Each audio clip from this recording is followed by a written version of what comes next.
तो साथियों नमस्कार और स्वागत है आप सभी का हमारे YouTube चैनल स्टडी सर्किल में। और इस वीडियो में हम बात कर रहे हैं बिहार एसएससी 2026 के लिए भारतीय संविधान पर, जो भारतीय संविधान में अनुसूची है उस पर एक सामान्य जानकारी के तहत। तो भारतीय संविधान की अनुसूची जो कि मूल रूप से 8 थी, वर्तमान में अब इनकी संख्या 12 हो गई है। तो हम पहले अनुसूची को देखेंगे, जो भारतीय संविधान की जो पहली अनुसूची है, जिसमें भारतीय संघ के घटक राज्य एवं संघ शासित या केंद्र शासित प्रदेशों के बारे में बताया गया है। तो वर्तमान समय में राज्यों की संख्या 28 है, वहीं केंद्र शासित प्रदेशों की संख्या जो है वो 8 है। तो अनुच्छेद की बात करें तो ये जो अनुच्छेद 1 एवं 4 से संबंधित अनुच्छेद जो है प्रथम अनुसूची से संबंधित है। और दूसरी अनुसूची की बात करें तो दूसरी अनुसूची में भारतीय राज्य व्यवस्था के विभिन्न पदाधिकारियों को प्राप्त होने वाले वेतन, भत्ते और पेंशन आदि का उल्लेख किया गया है। इसमें बात करें कौन कौन से शामिल हैं, तो भारत के राष्ट्रपति, भारत के राज्यों के राज्यपाल, लोकसभा के अध्यक्ष और उपाध्यक्ष, राज्यसभा के सभापति और उपसभापति, राज्य विधानसभाओं के अध्यक्ष और उपाध्यक्ष, और राज्य विधान परिषद के सभापति और उपसभापति, सर्वोच्च न्यायालय के न्यायाधीश, उच्च न्यायालय के न्यायाधीश और भारत के नियंत्रक एवं महालेखा परीक्षक। तो इनकी जो वेतन और जो भत्ते हैं इसके बारे में दूसरे अनुसूची में दिया गया है।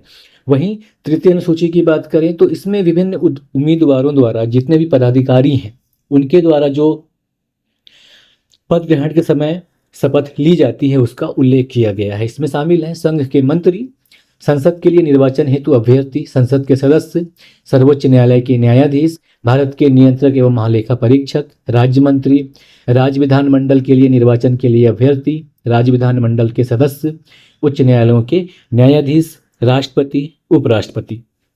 ठीक है, अब बात कर लें चौथी अनुसूची की। तो जो चौथी अनुसूची है इसमें विभिन्न राज्यों और संघीय क्षेत्रों की राज्यसभा में प्रतिनिधित्व का विवरण दिया गया है, यानी कि राज्यसभा में सीटों का आवंटन जो है वह चौथी अनुसूची में दिया गया है। और इससे संबंधित अनुच्छेद 4 एवं 80 हैं। पांचवी अनुसूची की बात करें तो पांचवी अनुसूची जो है यह विभिन्न अनुसूचित क्षेत्रों एवं जनजातीय क्षेत्रों के प्रशासन तथा नियंत्रण के बारे में उपबंध दिए गए हैं और संबंधित अनुच्छेद 244 है।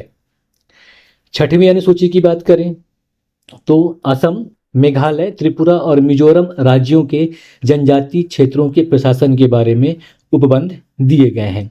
अनुच्छेद 244 और 275 छठी अनुसूची से संबंधित हैं। और सातवीं अनुसूची की बात करें तो सातवीं अनुसूची जो है यह केंद्र एवं राज्यों के बीच शक्तियों के बंटवारे के बारे में दिया गया है, जिसके अंतर्गत 3 सूचियां हैं। पहली संघ सूची, दूसरी राज्य सूची और तीसरी समवर्ती सूची। तो संघ सूची जो है तो इस सूची में दिए गए विषय पर केंद्र सरकार को कानून बनाने का अधिकार प्राप्त है। और संविधान के लागू होते समय, यानी कि मूल रूप से इसमें 97 विषय थे, वर्तमान समय की बात करें तो इसमें 100 विषय हैं। और राज्य सूची की बात करें तो राज्य सूची में दिए गए विषय पर राज्य सरकार को कानून बनाने का अधिकार प्राप्त है। और राष्ट्रीय हित से संबंधित होने पर किसी मामले पर केंद्र सरकार भी कानून बना सकती है। और संविधान के लागू होते समय इनकी संख्या जो है 66 थी, लेकिन फिलहाल इनकी संख्या जो है 61 है। और समवर्ती सूची की बात करें तो समवर्ती सूची क्या है कि इसके अंतर्गत जो विषय तो जो दिए गए हैं उस पर केंद्र एवं राज्य दोनों सरकारें कानून बना सकती है, लेकिन कानून के विषय अगर समान है, यानी कि दोनों केंद्र एवं राज्य एक ही विषय पर कानून बनाती हैं, तो केंद्र सरकार के द्वारा बनाया गया कानून राज्य सरकार के कानून पर प्रभावी होगा। यानी कि केंद्र सरकार जब कानून बनाएगा किसी मामले पर, तो उसी मामले पर बना हुआ राज्य का कानून समाप्त माना जाता है। ठीक है, तो जब संविधान लागू हुआ था उस समय समवर्ती सूची की संख्या जो है 47 था, लेकिन वर्तमान में इसमें 52 विषय सम्मिलित हैं। ठीक है, अब 8वीं अनुसूची की बात करें तो जो 8वीं अनुसूची है तो 8वीं अनुसूची में भारतीय भाषाएं हैं। मतलब इसमें भारत की 22 भाषाओं का उल्लेख किया गया है। मूल रूप से 8वीं अनुसूची में 14 भाषाएं थी और सन 1967 ईस्वी में सिंधी को और 1992 ईस्वी में कोंकणी, मणिपुरी और नेपाली को 8वीं अनुसूची में शामिल किया गया। सन 2004 में मैथिली, संथाली, डोगरी और बोडो को अनुसूची में 8वीं अनुसूची में शामिल किया गया। तो वर्तमान समय में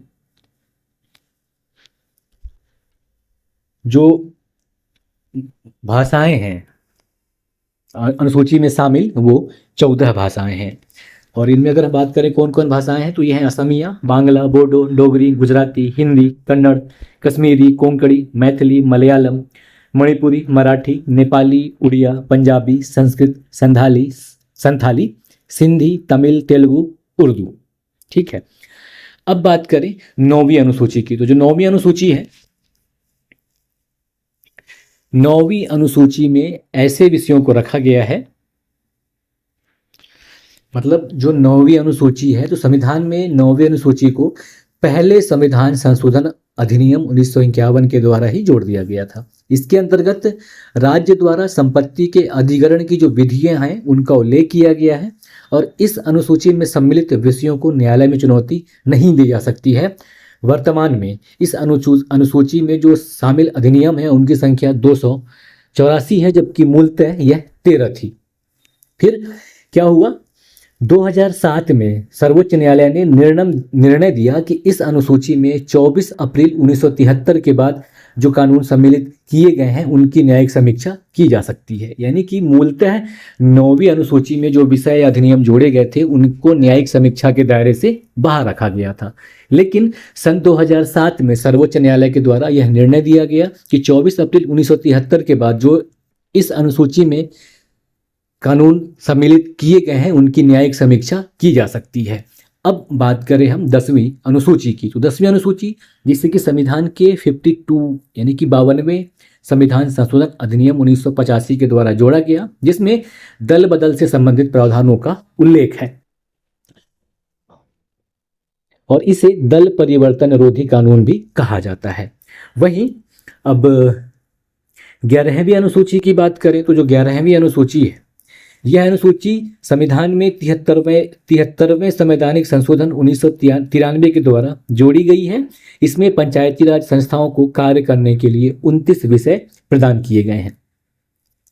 12वीं अनुसूची की बात करें तो 12वीं अनुसूची जो है यह संविधान में 74वें संवैधानिक संशोधन 1993 के द्वारा जोड़ी गई है और इसमें शहरी क्षेत्र की स्थानीय स्वशासन संस्थाओं को कार्य करने के लिए 18 विषय प्रदान किए गए हैं और इससे संबंधित अनुच्छेद जो है 243 ब है।